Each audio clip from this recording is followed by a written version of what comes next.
Hello everyone, welcome to a very special video. I'm DTM as always, and we're here because Engage, Fire Emblem Engage, is only one day away. It's going to be released tomorrow, and I'm so excited for it. Now, if you've seen my community posts, you'll know that unfortunately I'll be very busy this weekend because of the Lunar New Year, so I can't do too much, but wanted to do something to celebrate, and what better way than to rank my favorite emblems in the game. Now, if you don't know, Fire Emblem Engage features these emblem rings where you can summon these 12 past lords and get special abilities off of them. And yeah, some of them are really cool, and I wanted to express that. So yeah, hopefully you all enjoy this, and if you did, be sure to like, subscribe, hit the bell, all that jazz to help support the channel. Only takes 5 seconds to subscribe, but it truly does help out this channel a lot, and I really do appreciate all the constant support. And yeah, before we begin, I want to say a quick disclaimer. This is not a power ranking or a viability ranking or anything like that. We have absolutely no idea how this will work in the game themselves. And plus, I'm basing this off of the released Japanese showcase videos, and from what I can tell, they don't show all of the passive skills that you can get. So who knows? There might be some differences in the future. But this is just me ranking the ones I think are the coolest, most fun, or just simply my favorite. So yeah, be sure to keep that in mind. And yeah, what better way to start this tier list than with the original Lord himself, Marth. So Marth is interesting, I guess. So from what I can tell, the showcase video says that he has a passive called Perceptive, which is when you are initiating, it boosts your avoid by 15. And the more speed you have, the more avoid you get in addition to that.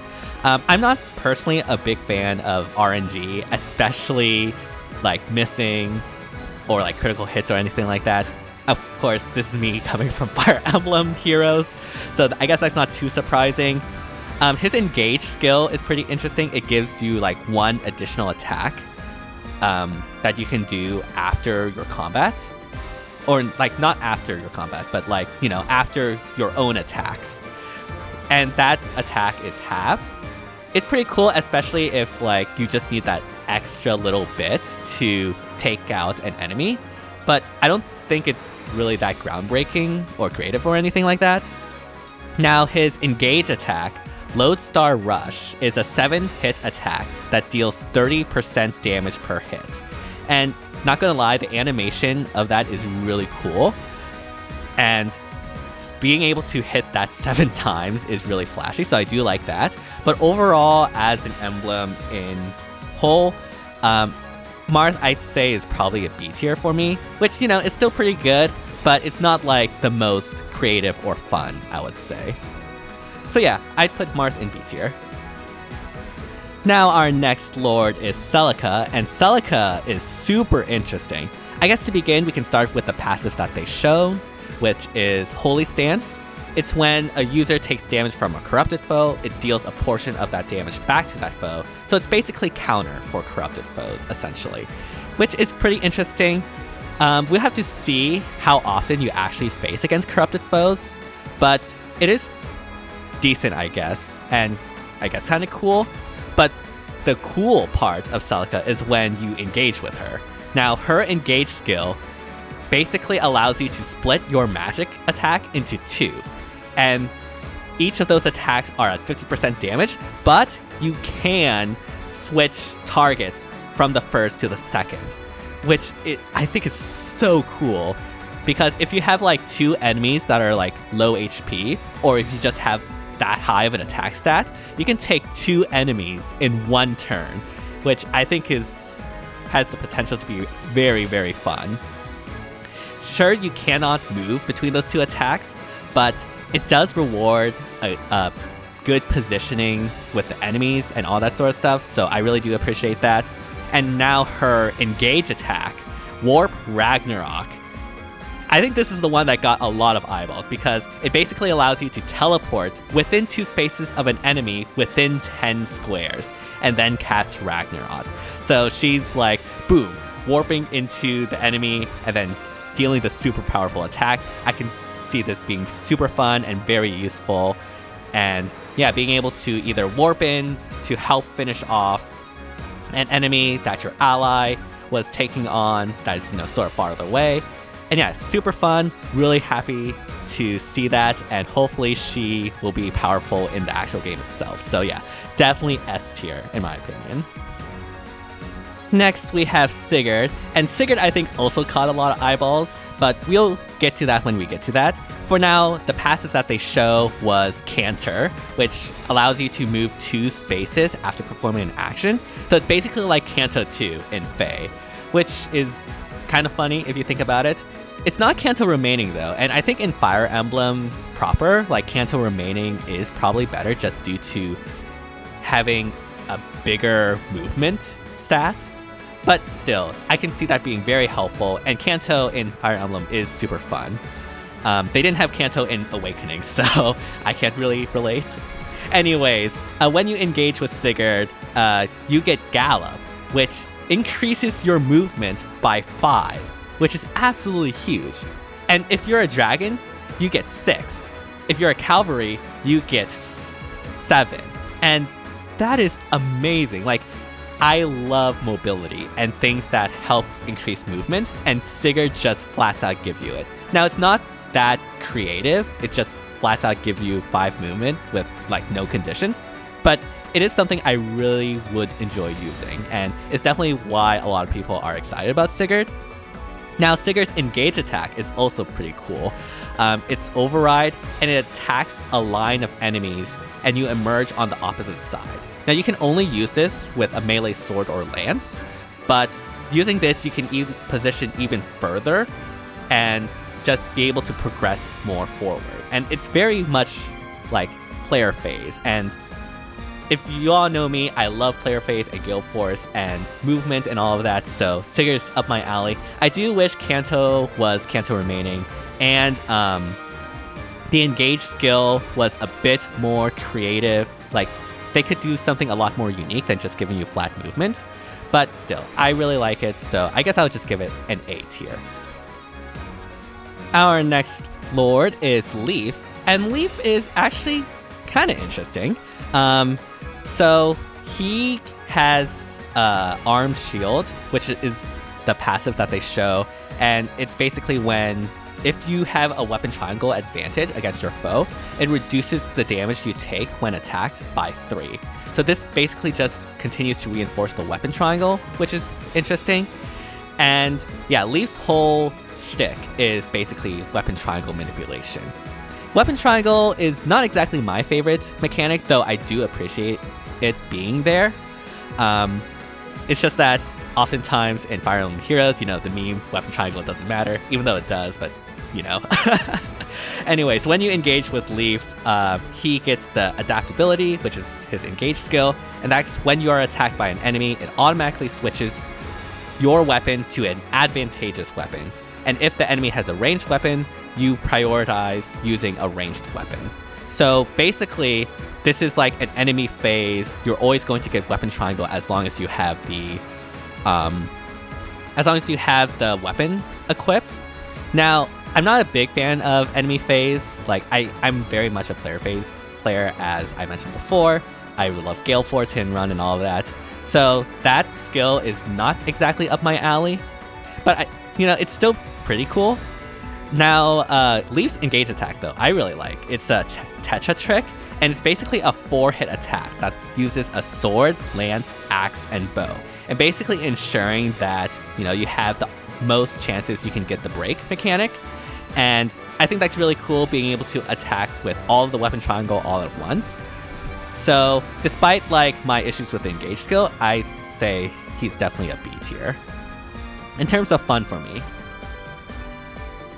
And yeah, just one thing to note, these are not ordered in the tiers at all, so it's only the rankings that matter, not the orders. Anyways, next up we have Roy.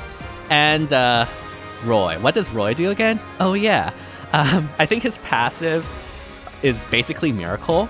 You survive combat with 1 HP as long as your HP is above 30% at the start of combat, which, it's not exactly the most fun or creative in my personal opinion. It's nice, obviously, and can be super clutch in scenarios, but it's not really something that you can, play with, like with Celica. His Engage skill is Rise Above, which temporarily increases the user's level by 5, granting them 5 levels worth of stats. And I'm going to be completely honest, I think just giving up levels as your Engage skill is pretty boring, honestly. Like, it's probably going to be very powerful, but it's not exactly what I think is the most fun. So I'm not exactly too fond of that. I much prefer like creativity and things rather than just raw stats. Now, Blazing Line is his Engage attack, and it damages 3 foes in a row in front of the user while generating flames that hinder your movement in a 3x3 square. And I don't think it's really anything special compared to a lot of the other Engage attacks we've gotten. Like Sigurd, at least, like moves you in addition to being able to attack those enemies in a row, right? Like, I like that positional aspect of this. Roy doesn't do that. It just like manipulates the terrain, which I don't think is as fun. So unfortunately, I'd say Roy is probably C tier for me in terms of like the fun, creative factor. Again, this is all initial impressions, so please don't at me, Roy fans. But that's my initial impressions. Who knows, when I play the game, maybe this list will change. We'll see, we'll see. Alright, next we have Lyn. And Lyn, I think, is super interesting. So first off, her passive that they show is basically Desperation. It allows you to perform a follow-up attack before the foe counterattack, provided that your speed is much higher than theirs.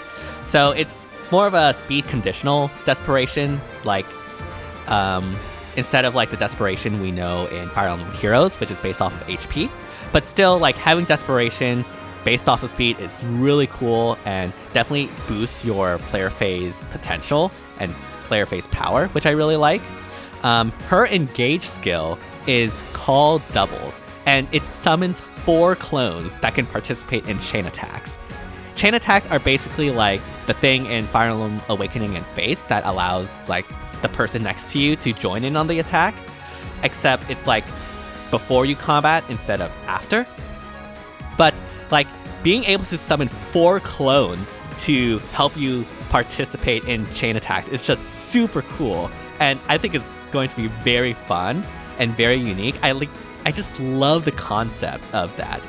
It's so well thought out in the concept and like the idea behind that. So I really like that. And not only that, she has Astra Storm, which is her Engage attack. It is a 5-hit attack, dealing 30% damage each, which is usable from 10 range. Now, it's bow only, but 10 range. That is crazy. So yeah, Lyn, I really, really love. Like, the Call's double Engage skill is, I think, going to be super fun and very creative indeed, and I just love it a lot. So yeah, definitely S tier. So next up we have is Eirika. And Eirika is pretty unique because she comes with her brother, Ephraim, and there's a mechanic where you can switch between the two of them, and depending on which one you have like selected, you get a different passive, which is pretty cool. So like when you have Eirika, her passive is Lunar Brace, which deals more damage versus high defense foes. But when you switch to Ephraim, it becomes Solar Brace, which restores the HP proportional to the damage you deal with a foe. So it's basically like, you know, Lunar Brace and Solar Brace in Fire Emblem Heroes, but you can switch between the two with this ring. Now, unfortunately, when you engage with Eirika, you get like Sacred Twins, which triggers Lunar Brace and Solar Brace simultaneously. And I think that sort of removes a lot of the fun things with the switching, like choosing the skill that you want depending on the situation. I really like that thinking process and the thought behind that, but being able to do both on the same time, while it is a lot more powerful, I think removes a lot of what makes this Eirika emblem ring unique. And so I don't like the direction they took with the Engage skill.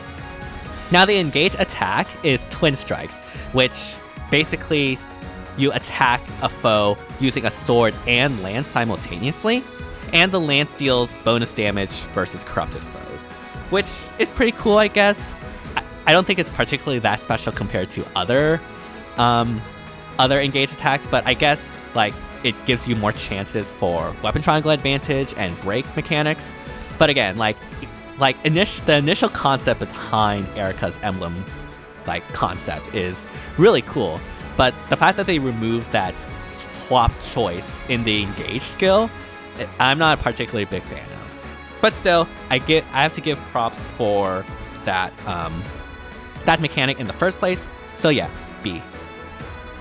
So next up we have is Ike, and oh boy, Oblivion's not going to like this, but I do not like Ike's implementation in Fire Emblem Engage. Basically, his whole deal is boosting up your defenses, which is not exactly a strat that I'm particularly fond of. But let's just get into it. The passive that they show is Resolve, which boosts your defense and resistance by 5 points, each when the user's HP is below 75%. So again, this is just boosting up your defenses when you're below 75% HP, which I guess is okay. When you engage with Ike, he gets Steadfast, which is the engage skill. It reduces the user's avoid to 0, but halves the damage sustained. So basically, you're always going to get guaranteed to take the enemy's hit. You're not going to dodge or anything like that, but you have the damage. Again, this is more of a tanking skill in my personal opinion. I think you can use this on the player phase, but obviously in the enemy phase, this is a lot more useful. And I don't know, I'm not the biggest fan of damage reduction, quote unquote, in Fire Emblem Heroes, but yeah, I guess Ike's damage reduction here, if we can call it that, is not exactly that fun for me. Now the engage attack Supreme Ether. Now this one takes quite a bit of explaining, but basically, when you activate it on that turn, it boosts your own defensive stats, and then you obviously end turn because you just used up your action. And then on the enemy phase, the enemies will come in and try to take you on, but you get boosted defenses. But then on the next player phase, you simultaneously attack all foes within 2 squares on the second turn, and restoring the HP proportional to the damage dealt. So you do that attack, you heal up, and hopefully, when you have all the enemies surrounding you trying to attack you, you get that big AoE damage and you heal up. Again, this is definitely very enemy phase focused, and unfortunately, I'm not a big fan of that. And I'm not entirely sure how good this will be, because it seems Fire Emblem Engage is a very player phase focused game. We'll have to wait and see, but for now, I'm not a really big fan of Ike's skills and stuff. So yeah, definitely a C tier. Alright, next we have is Micaiah, and Micaiah is all about the healing. So her passive allows any user to wield C-ranked staves, which is obviously super fun for unit customization. You can just give any cav, any flyer, the ability to use stave regardless of their class, which can definitely come in clutch, I feel, in a lot of scenarios. When you engage with Micaiah, she gets Augment, which is her engage skill, and increases the casting range of staves by 5, and the effective range of those staves by 1. And I can see this being very useful if you want to either heal a faraway ally, or just, inflict silence or whatever effects we have in staves to the enemy. And being able to increase the effective range by 1 just allows you to affect even more enemies or your own allies, which is obviously really good. Now, her engage attack, I feel, is where she really shines, because it is great sacrifice, and it fully restores HP to all allies, which is absolutely bonkers. Sure, it reduces your own HP to 1, but I think that is pretty worth it, especially since you can just heal her with another stave unit. So yeah, Micaiah, even though it's pretty basic, I really, really love. And of course, I did mention this like on the previous one, but the weapon she comes with is Shine, which illuminates the enemy's square by 5 spaces, getting rid of Fog of War tiles, which is always an A in my book. So yeah, definitely A tier for Micaiah. Now for this next one, I know what you're thinking. DTM, you love Lucina. There's no way you wouldn't put her in S tier, right? And you would be right. I would definitely put her in S tier. But don't worry, there's actual reasons for this. So her passive that they showed was Dual Strike, which allows any user, regardless of class type, to participate in chain attacks. Normally, only backup classes, like Sword Fighters, can participate in chain attacks. So this just allows like more chain attacks to be done, which really encourages positioning to really get those chain attacks off, which I always like. I always really love it when games reward positioning, especially strategy RPGs. And that's also part of the reason why I really like Gale Force and Fire Emblem Heroes. Like the initial positioning and getting your units into positioning to do the Gale Force clear is something I really love. So Lucina being able to reinforce that is really awesome. In addition, when you engage in Lucina, you get Bond's Shield, which nullifies damage dealt to adjacent allies with an 80% chance. It must be triggered via the command menu and only works for one enemy attack. And this is like calling back to like Awakening Pair-Up Guard or whatever it's called, which I think is a really nice reference. Now, her engage attack, All for One, allows you to basically perform an attack with all allies within 2 squares of the user, participating in a chain attack, regardless of anything. And I think this is just super bonkers and super fun. Like in the video, they showed like 11 other like allies participating in that chain attack and basically finishing off the enemy before like your own unit even got the chance to attack. And I think that is just super cool and super fun. And yeah, really love that mechanic. So Lucina is definitely an S tier in my opinion. I don't know how good she'll actually be. Hopefully she'll be very good. But in terms of like the concept itself, I definitely put her in S. Alright, we have Corrin as our penultimate emblem. And Corrin I think is actually pretty interesting. She is all about like manipulating terrain, which I think is pretty cool. Her passive is Dragon Vein, which allows you to alter the terrain depending on the unit class type.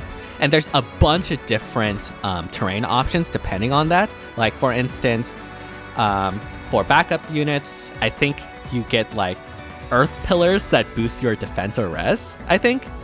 I don't know. It's hard to read through the translation sometime. I do know that for cavalry units, you get like Vein of Water, which creates puddles that lowers a void. And like for armors, you get Vein of Greenery, which creates Ivy that negates breaks. And there's one that even like heals you per turn, which I think is really cool. So yeah, I think that is a very interesting mechanic, being able to manipulate the terrain. And obviously this like calls back to Fire Emblem Fate's Dragon Vein mechanic. Now, her engage skill, Dreadful Aura, prevents the opponent and enemies within 1 square radius of them from moving for 1 turn. So she effectively applies gravity, which I think is super helpful, especially in sort of like hit and run scenarios or things like that. Or just being able to limit the mobility of the enemy to protect yourself when going in. And so I really like that. Her engage attack is not exactly my favorite, and is why she's not S. It just deals damage to 3 enemies in a line and adds water-based avoid -30 tiles underneath them, which again is cool, but not exactly the greatest. So she'll have to be an A, which obviously is still really good. I really love manipulating the idea of being able to manipulate terrain and having that based off of the customizations you have. We have to see how this works in practice, but I like the concept a lot. Alright, last but certainly not least, we have Byleth, and oh boy, did a lot of attention was brought with Byleth. But we'll get into that. First off, his passive that they showed was Divine Pulse, which allows attacks that would have otherwise missed their target to hit, with a fixed chance of that triggering, which is always really good. It mitigates a lot of like the RNG missing that is often present in mainline Fire Emblem games, so anything that does that is a huge plus in my book. When you engage with Byleth, the skill he gets is Instruct, and it grants a stat bonus to allies within 2 squares dependent on your class type. So this is basically like a rally depending on which class you have this emblem ring on. If it's a dragon, it's like all stats +3. If it's a flyer, it's res +5, etc., etc. And having rallies, I think, is really good. It helps with like supporting your units and basically empowering them to have a lot of like combat potential. And I really like that it really fits with the theme of him being a teacher. But obviously, the star of this is his engage attack, which is not actually an attack, but it's super good. It's Goddess Dance, and it allows 4 adjacent units to move again. It's a 4-space dance, and that is insane. Like, that is so good. Now, granted, because it is an engage attack, I believe you can only do it once, but still, like, this is absolutely huge, and I love it. Like, being able to dance 4 times obviously really helps you, like, take out units, especially in the player phase. I would love to dance up 4 units in Fire Emblem Heroes. That would make Gale Force so much fun. I don't think Gale Force is in Engage, unfortunately, but who knows? Maybe it will be. But yeah, like, that dance skill is absolutely insane, and I love it. So yeah, definitely S tier. And yeah, this is where I'd rank the emblems, at least on initial impressions. Again, I haven't played the game yet or have seen any leaks. All of this is based off of officially released information, specifically those Japanese showcase videos that they've shown. So who knows? I might change my mind on which ones I find more fun or creative, or which ones are my favorite after playing through the games. But on initial impressions, this is where I would rank them. And again, as a disclaimer, this is not a power ranking, a viability ranking, or a guide or anything like that. This is just what I consider to be fun, exciting, creative, or just my favorites based off of the initial impressions I've gotten. So yeah, thank you all so much for watching. Let me know down in the comments what your favorite Emblem Engage is and which ones are you most excited to try out. Again, Engage is releasing tomorrow, and I am super excited to play Engage. Who knows, there might be a stream on Friday depending on if I have the time or not. We'll see. And yeah, hopefully y'all enjoyed it. If you did, be sure to like, subscribe, hit the bell, all that jazz to help support the channel. Only takes 5 seconds to subscribe. It truly does help out this channel a lot, and I really do appreciate all the constant support. And yeah, looking forward to Engage. Have fun, everyone, and see you all next time. Bye, everyone.